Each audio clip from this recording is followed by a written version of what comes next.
So this brings us then to where I want to focus the most of my remarks and talking about safeguarding our families. There's two areas that we have to focus on if we're going to safeguard our families and help them prevent and stay away from the problems that are there with pornography. The first part has to do with environments and accessibility.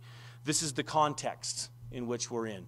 This is the area that, in my view of things and what I've seen, we're doing the most in right now. So I'm going to talk about it just a little bit.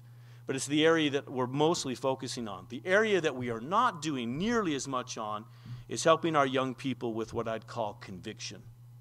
And this is the reasons and the commitments of this. Now, if we tie this into the parenting literature, we're talking about two types of monitoring of our children. The one ties into what we call external monitoring. This is monitoring from the outside and helping safeguard, as it says, context. Internal monitoring is about understanding that it's children monitoring themselves, teens monitoring themselves. Every good parent understands that their job is to work themselves out of a job. That the day comes where we're not in a position to just regulate from the outside.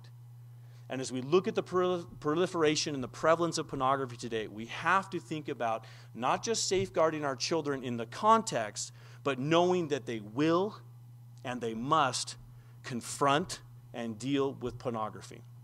It's the simple acceptance that we have, that they, through their internal monitoring, will ultimately have to combat pornography. It won't be enough for us to cocoon them. We must